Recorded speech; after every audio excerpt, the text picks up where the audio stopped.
ஸ்ரீ ஸ்ரீம். வணக்கங்க. அனைவரையும் மறுபடியும் சேனலில் சந்திப்பதில் மிக மகிழ்ச்சி அடைகிறேன். நவராத்திரி விழாவின் கடைசி 3 நாட்கள் சரஸ்வதி தேவிக்கு உண்டான பூஜைகள் என்ன செய்யலாம், எப்படி செய்யலாம்னு கொஞ்சம் பார்க்கலாங்க. சரஸ்வதி பூஜை எப்படி செய்கிறது, விஜயதசமிக்கு எப்படி கொண்டாடுறது, ஆயுத பூஜைக்கு என்ன சூட்சுமமாக பூஜை பண்ணணும், இதையெல்லாம் கொஞ்சம் பார்த்துக்கலாம். அந்தந்த நாளுக்கு உண்டான தேவி அதற்குண்டான நைவேத்தியங்கள் அதெல்லாம் உங்களுக்கு இதில் கொடுத்துருக்கு. அதை நீங்கள் பார்த்துக்கலாம். சரஸ்வதி பூஜை அன்னைக்குன்னு பார்த்திங்கன்னா வருகிற வெள்ளிக்கிழமை அன்னைக்கு தான் சரஸ்வதி பூஜை. துர்கா, லக்ஷ்மி, சரஸ்வதி 3 நாட்களாக அந்த மாதிரி கொண்டாடப்பட்டு இருக்கிறது. அது மட்டும் இல்லாமல்னா உங்களுக்கு பார்த்திங்கன்னா இந்த 9 நாட்களுமே சரஸ்வதி லோகத்திலேருந்து சரஸ்வதி தேவி வருவதாக இந்த வருடத்தையே ஐதீகமாக நமக்கு குறிப்பிடப்பட்டுள்ளது. பொதுவாக நாளைக்கு பார்த்திங்கன்னா உங்களுக்கு அந்த 7ஆம் தேதி அன்னைக்கு அம்பாள் பார்த்திங்கன்னா உங்களுக்கு அந்த காலராத்திரி அந்த மாதிரி தேவியாக ஸ்வரூபமாக இருக்கிறா. அதே மாதிரி உங்களுக்கு வெள்ளிக்கிழமை சரஸ்வதி பூஜை அன்னைக்கு நாம் பண்ணணும். கடைசி நாள் விஜயதசமி அன்னைக்கு அம்பாள் அன்னைக்கு எல்லாத்தையும் வெற்றி கொண்டு ஒரு விஜயதசமி வெற்றி ஸ்வரூபமாக நமக்கு அருள் பாலிக்கிறார். சரி, நாம் இந்த சரஸ்வதி பூஜைக்கு என்ன பண்ணணும்? எப்போ போல் வீடெல்லாம் சுத்தம் பண்ணிவிட்டு நமக்கு இருக்கிற மெஷின் எல்லாத்துக்கும் ஒரு பொட்டுலாம் வச்சுட்டோம். ஆயுதங்கள், கத்தி, அருவாமனை இதையெல்லாம் எடுத்து நாம் பூஜையில் வச்சுட்டு நாம் அதை பூஜை பண்ணுறோம்.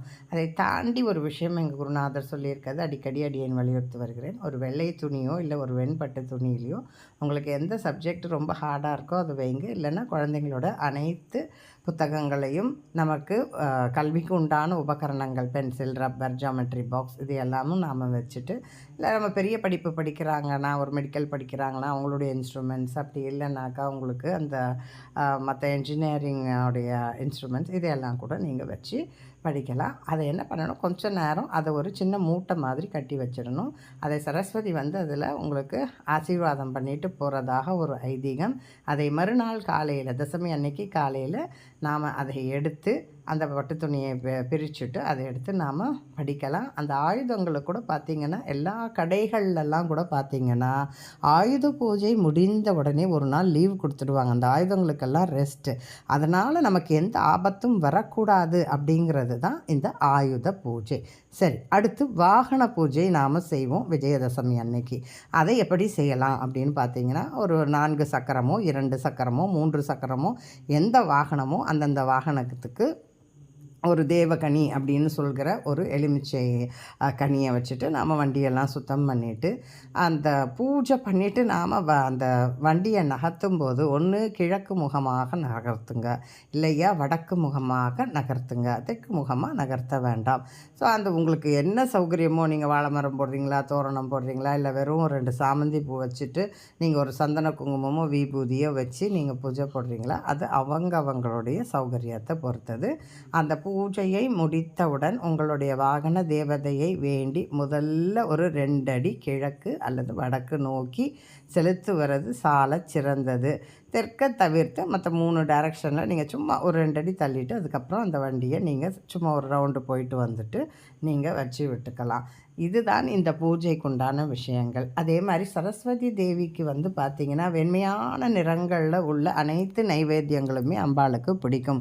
வெண் தாமரை, வெண்மையான மலர்கள், வெண்ணெய், அதான் நவநீதம்னு சொல்லுவாங்க, அவல், பொரிக்கடலை, அதனால தான் நாம் அப்படி வைக்கிறோம். வெண்மையான வெள்ளை கொண்டக்கடலை போட்டு சுண்டல் என்னெல்லாம் முடியுமோ நீங்கள் அன்னைக்கு ஒரு தேங்காய் சாதம் அந்த மாதிரி செய்யலாம். நீங்கள் அதே மாதிரி உங்களுக்கு பார்த்திங்கன்னா ஷீராளம்னு ஒரு இருக்கும், அப்படி செஞ்சுக்கலாம். நீங்கள் விஜயதசமி அன்னைக்கு எல்லாருக்கும் ஏதோ ஒரு வெத்தலை பார்க்கும். உங்களை அந்த 10 நாளும் முடியலன்னா கூட 9 நாளும் முடியலன்னா கூட கடைசி நாள் சரஸ்வதி பூஜையோ அல்லது நம்மளுடைய விஜயதசமி அன்னைக்கு கூட நீங்கள் ஒரு 3, 5, 7, 9 அப்படின்ற சுமங்கலிகளுக்கு ஒரு ஏதாவது ஒரு ப்ளவுஸ் பீட்டோ இல்லை ஒரு வெத்தலை பாக்கோ ஒரு 4-5 பேர் சேர்ந்து கூட நீங்கள் கோயிலில் போய் அதை செஞ்சுக்கலாம். இந்த வாராக இதை ரொம்ப அழகாக நீங்கள் நிறைவு பண்ணிக்கலாம். கடைசி நாள் இப்போ இந்த முன்ன பழைய காலத்து யுகத்தில் இருந்த இந்த ஆயுர்தேவி பூஜை முறைகள் மறுபடியும் வருது. அதை பற்றிய விரிவான பலன்கள் இந்த நவராத்திரி முடிந்ததுமே அதற்கு உங்களுக்கு கொடுக்குற அது எப்படி பண்ணணும், என்ன பண்ணணும், அந்த மாதிரியும் உங்களுக்கு இந்த விளக்கத்தில் நாம் அதையும் வாங்க பிறகு பார்க்கலாம். இந்த நவராத்திரியை இனிதாக நீங்கள் அனைவரும் கொண்டாடி மகிழ வேண்டும் என்று வேண்டி விரும்பி இந்த பதிவினை இத்துடன் நிறைவு செய்து கொள்கிறேன். மற்றொரு பதிவில் உங்களை சந்திக்கிறேன். இந்த பதிவுகள்லாம் உங்களுக்கு பிடித்திருந்தால் கட்டாயம் லைக் செய்யவும், ஷேர் செய்யவும், சப்ஸ்கிரைப் செய்யவும் மறந்து விடாதீர்கள். நன்றி. மற்றொரு பதிவில் உங்களை சந்திக்கிறேன். வணக்கம்.